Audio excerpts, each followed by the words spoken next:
19 h, madame, monsieur, bonsoir et merci de nous rejoindre sur Al24 News pour cette nouvelle édition. Tout de suite, les titres de l'actualité de ce jeudi 23 février.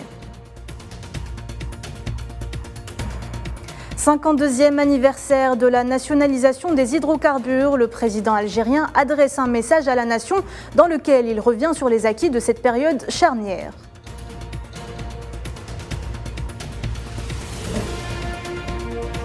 En Tunisie, Kais Saïed réitère la fierté de son pays d'appartenir à l'Afrique. Il rappelle que la Tunisie est un membre fondateur de l'UA.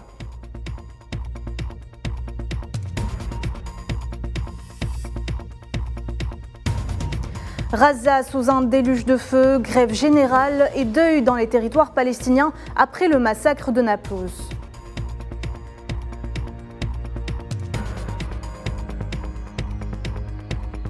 À la veille de l'anniversaire du début de l'opération militaire spéciale russe en Ukraine, l'Assemblée générale de l'ONU se prononce ce jeudi sur une résolution ukrainienne pour tenter de rallier un maximum de soutien auprès de ses alliés.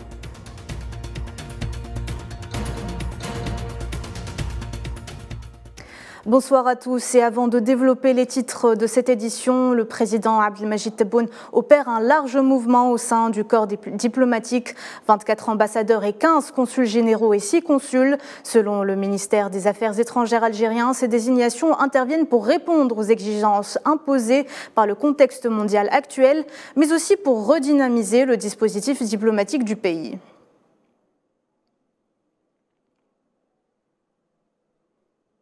Le président Abdelmajid Tebboune a par ailleurs reçu ce jeudi le président du Parlement kényan, Moses Wetangula, en visite officielle à Alger à la tête d'une importante délégation. L'Algérie et le Kenya, unis par des liens de fraternité, aspirent à renforcer leur coopération bilatérale dans les différents domaines, mais aussi à approfondir la coordination politique à la lumière des développements régionaux et internationaux actuels.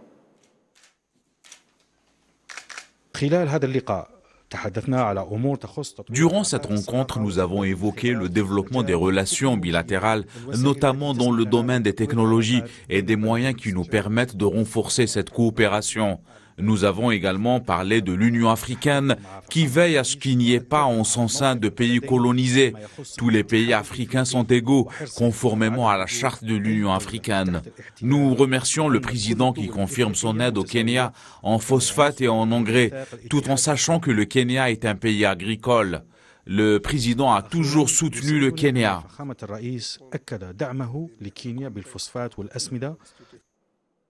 Le président Tebboune adresse un message à la nation à l'occasion du double anniversaire de la fondation de l'Union générale des travailleurs algériens et de la nationalisation des hydrocarbures. Le président a choisi de mettre en relief les défis relevés par les travailleurs algériens durant les années de lutte pour le recouvrement des richesses nationales en hydrocarbures et leur a rendu hommage. Le chef de l'État déclare, je cite, « Nous revenons dans de telles occasions sur des positions et des événements nationaux historiques qui nourrissent en nous la volonté et la détermination à poursuivre la voie vers l'établissement d'un État national fort de par son histoire et son peuple et à la préservation de l'unité de nos rangs dans un monde faisant face à des troubles et dans lequel nous sommes confrontés aux répercussions des fluctuations des courantes conditions régionales et internationales actuelles, ainsi que le défi de faire face aux tentatives de cibler de manière hostile notre pays. » Fin de citation.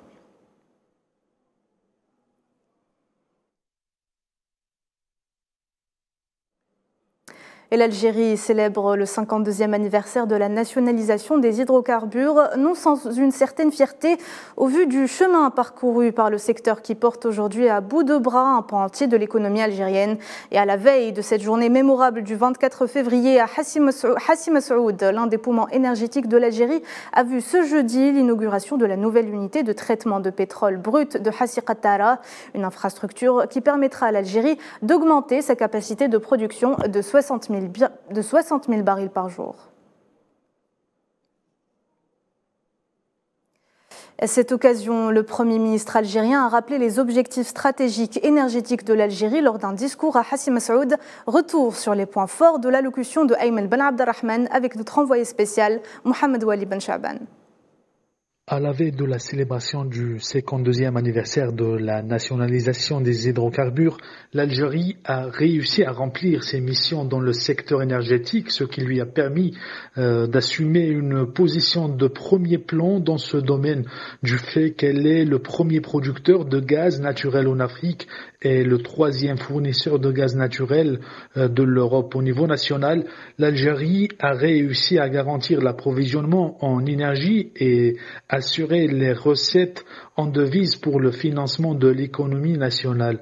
Dans son discours lors de l'inauguration à Hassi Massoud du centre de séparation et de compression de Hassi Ktala, le premier ministre algérien a mis en exergue les efforts de la compagnie pétrolière Sonatrach et affirme que l'Algérie aura pour objectif d'ici fin 2023 d'augmenter le volume des exportations en hydrocarbures et atteindre de 100 milliards de mètres cubes en gaz avant la fin de l'exercice en cours, et rappelle à cette occasion qu'il s'agit d'un objectif tracé par le président de la République. Le chef de l'exécutif a fait savoir notamment qu'une feuille de route a été adoptée pour le développement de l'hydrogène, y compris l'hydrogène vert, afin d'assurer une intégration globale liée à la transition énergétique et environnementale. Dans un autre contexte, le chef de l'exécutif a affirmé que la nouvelle loi sur les hydrocarbures vise à explorer davantage de nouveaux champs pétroliers avec des partenaires étrangers pour augmenter la capacité de production, mais aussi pour conquérir de nouveaux marchés, sachant que l'Algérie est un fournisseur fiable pour l'Europe. Le renforcement des réserves en hydrocarbures est un autre défi pour confirmer la position de l'Algérie parmi les leaders dans le marché mondial, dans l'énergie. Le Premier ministre a affirmé le rôle central de l'Algérie comme acteur stratégique dans l'approvisionnement fiable des marchés énergétiques internationaux. Je vous propose de l'écouter. Travailleuses, travailleurs, l'Algérie a prouvé son rôle central et sa fidélité à ses engagements comme partenaire fiable dans l'approvisionnement des marchés énergétiques mondiaux à l'ombre des conditions géopolitiques actuelles et particulièrement celles relatives à la crise russo-ukrainienne. L'Algérie a travaillé à augmenter ses exportations en gaz sur les marchés internationaux, principalement vers le continent européen, en adéquation avec les objectifs sectoriels consistant à augmenter les quantités de gaz exportées à moyen terme et en la recherche de nouveaux débouchés permettant à l'Algérie de s'imposer comme pourvoyeur stratégique d'énergie au niveau mondial, en vertu de ce dont elle dispose comme capacité et qualité pour l'exploitation de ses ressources.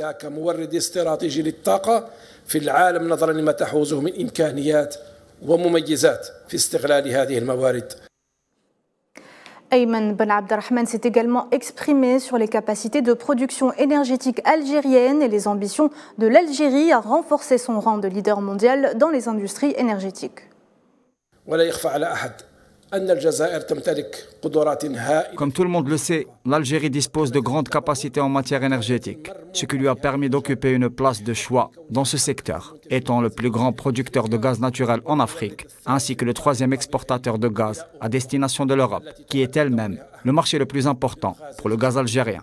C'est ce qui explique les relations profondes et le dialogue permanent entre l'Algérie et ses partenaires des États consommateurs de gaz, à l'instar des pays de l'Union européenne, dans l'objectif du renforcement de la sécurité énergétique, de la promotion des énergies renouvelables et de l'efficacité énergétique. Si nous sommes disposés à intensifier les efforts dans la prospection afin d'augmenter nos réserves, ceci n'est pas seulement afin de répondre à nos besoins en constante croissance, mais aussi afin de renforcer notre rang comme leader efficient et fiable sur les marchés régionaux et internationaux.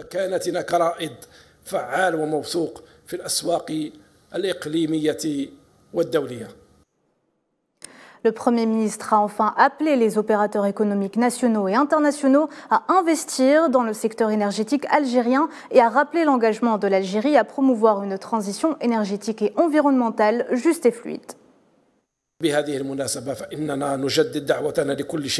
À cette occasion, nous renouvelons notre invitation à toutes les entreprises et aux opérateurs nationaux et étrangers dans le secteur des hydrocarbures, afin qu'ils saisissent les opportunités d'investissement et de travail conjoint pour augmenter nos capacités productives en hydrocarbures dans l'objectif de concrétiser les intérêts communs et de garantir la sécurité énergétique des deux parties, ainsi que celui d'aller de l'avant vers une transition énergétique juste et fluide dans le cadre du développement durable. Dans ce sillage, une feuille de route a été adoptée afin de développer le secteur de l'hydrogène, y compris celui de l'hydrogène vert, pour lui permettre une intégration complète dans la dynamique mondiale liée à la transition énergétique et environnementale. Un budget entre 20 et 25 milliards de dollars pour l'exploitation de l'hydrogène vert. L'Algérie affiche son ambition de s'engager sur la voie des énergies renouvelables. Le directeur général des études économiques et de la prospective au ministère de l'Énergie a évoqué le pari des autorités sur le développement de la filière d'hydrogène afin d'apporter des solutions énergétiques complémentaires. Il a d'ailleurs indiqué que les prévisions de la production de gaz naturel en Algérie s'élèvent à plus de 10 milliards de mètres cubes. Il a noté que Sonatrach avait conclu plusieurs contrats avec des partenaires internationaux d'un montant de 6 milliards de dollars qui permettrait une augmentation de la production pétrolière de 190 millions de tonnes équivalent pétrole à 210 millions de tonnes équivalent pétrole. Énergie toujours, le groupe italien des hydrocarbures Eni a annoncé ce jeudi avoir plus que doublé son bénéfice net en 2022 à 13,8 milliards d'euros grâce à la flambée des prix de l'énergie. Un résultat qui reste néanmoins légèrement inférieur au consensus des analystes du fournisseur d'informations financières qui tablait sur un bénéfice de 14,2 milliards d'euros.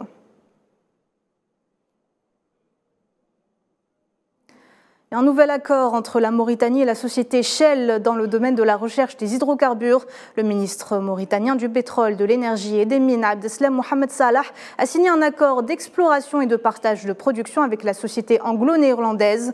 Cet accord vise à élargir l'espace des relevés sismiques 3D dans des endroits précis supposés contenir des hydrocarbures. Il entre également dans le cadre du programme du président mauritanien visant à intégrer dans le tissu économique les ressources énergétiques et le secteur des hydrocarbures.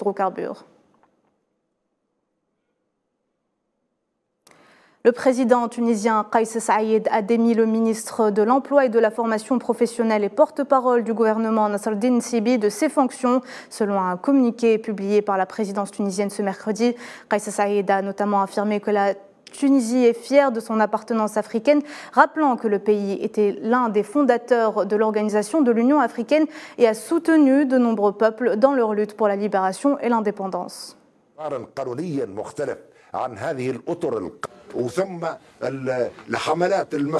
Les cabales orchestrées par des gens missionnés et agents de l'étranger, ainsi que des cercles occultes qui cherchent à déstabiliser le pays, parlent actuellement de questions liées à l'Afrique, alors que nous avions pris sur nous-mêmes pendant la crise Covid-19 pour assurer la disponibilité et la distribution des médicaments au profit des Africains. Et nous sommes fiers de notre appartenance à l'Afrique. J'appelle les juges à jouer pleinement leur rôle et à appliquer la loi de manière équitable et juste devant tous les Tunisiens. Et ceux qui se rendent en défaut doivent en assumer la responsabilité dans ce cas. Chacun devra assumer ses responsabilités devant le peuple. Au moment où la corruption gangrène le pays comme un cancer, après l'on vient nous parler de dialogue. Avec qui voulez-vous qu'on dialogue ? Sinon, à quoi bon avoir fait des élections si le groupe des 5 parle de dialogue? Qu'ils viennent voir quels sont les vrais problèmes du peuple tunisien avant de parler de dialogue. Et au Maroc, la coordination de la résistance au sionisme et à la normalisation a organisé le forum électronique annuel pour annoncer l'année 2023 comme l'année de la résistance à la normalisation. Le forum a réuni diverses tranches sociales, universitaires, personnalités et artistes. Tous rejettent la normalisation avec l'entité sous toutes ses formes. Le forum a également vu la participation de plus de 60 institutions et organismes partenaires. Rachid Mebarki, présentateur de la chaîne d'information BFM TV, a été limogé ce jeudi. Le journaliste accusé d'avoir diffusé en catimini dans son JT quotidien de la nuit des séquences non validées par sa hiérarchie. La chaîne a également annoncé porter plainte pour corruption passive et abus de confiance. Les avions de combat de l'occupation sioniste ont bombardé ce matin 2 endroits dans la bande de Gaza. Une nouvelle attaque qui survient dans un contexte d'escalade après la tuerie de Naplouse qui a fait 11 martyrs et plusieurs blessés. Le récit de Neila et Hamouda. Rien ne va plus en Palestine occupée. La spirale de violence ne cesse de s'aggraver. Des avions de combat de l'occupation sioniste ont lancé des raids aujourd'hui contre la bande de Gaza. Selon l'agence palestinienne Wafa, ces tirs de missiles ont provoqué des dommages et des dégâts matériels au niveau des propriétés palestiniennes.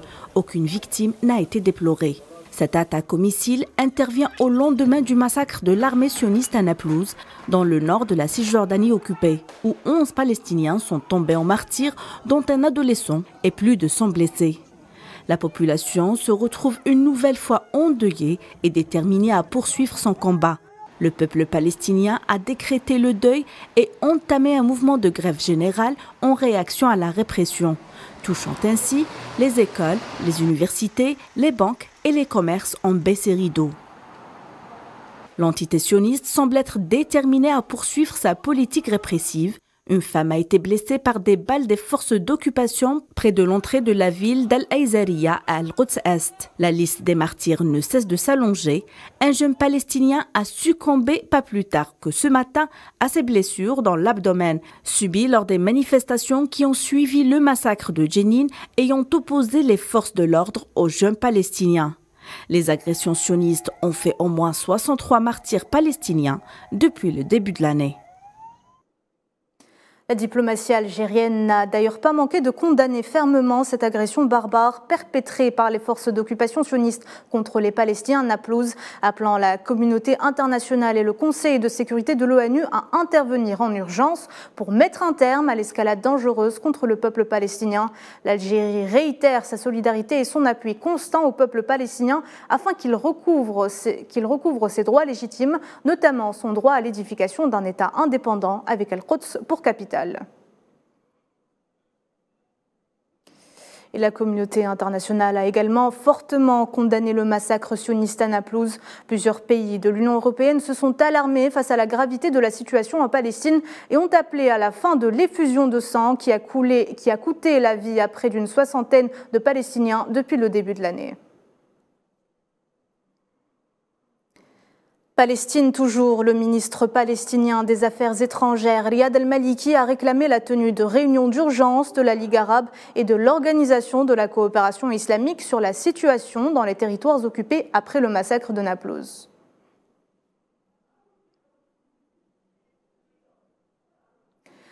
Le chef de la diplomatie chinoise a porté à Moscou une initiative sur la paix et la sécurité globale, saluée par le président Vladimir Poutine, qui a assuré que la Russie prenait au sérieux cette initiative et était prête à la mettre en œuvre. L'approfondissement de la relation stratégique sino-russe et le renforcement de la coopération bilatérale étaient également au menu des travaux. Et à la veille de l'anniversaire du début de l'opération militaire spéciale russe en Ukraine, l'Assemblée générale de l'ONU se prononce ce jeudi sur une résolution réclamant une paix juste et durable dans le pays. Un texte proposé en l'occurrence par Kiev qui espère recueillir un maximum de soutien de ses alliés. Safwan Ben Sabré. Le soldat et l'ambassadeur sont sur tous les fronts depuis le début du conflit en Ukraine, à la veille de l'anniversaire du lancement de l'opération spéciale lancée par la Russie en Ukraine. La bataille diplomatique fait rage au sein des Nations Unies. L'Assemblée générale onusienne s'apprête à voter une résolution exigeant le retrait russe de l'Ukraine. Volodymyr Zelensky et ses alliés espèrent ainsi rallier un maximum de voix en faveur de Kiev. Dans une rhétorique simplifiée au possible, le chef de la diplomatie ukrainienne présente l'enjeu comme étant un affrontement entre le bien et le mal. Jamais dans l'histoire récente, la frontière entre le mal et le bien n'a été aussi évidente. Un pays veut simplement vivre en paix, et je représente ce pays. Votre pays veut tuer et détruire. Aucun autre pays au monde ne souhaite la paix plus que l'Ukraine. Il est à noter que la résolution soumise au vote est non contraignante, ce qui signifie que la mise en œuvre de la résolution relève du bon vouloir des pays visés par celle-ci, qui se réservent le droit de l'appliquer ou non. Le représentant permanent de la Russie aux Nations Unies a quant à lui fustigé l'Occident lors de sa prise de parole, accusant les alliés de l'Ukraine de vouloir plonger le monde dans les abysses de la guerre. C'est la fin de ce journal. Merci de l'avoir suivi. L'information continue sur Al24 News. Très bonne soirée à tous.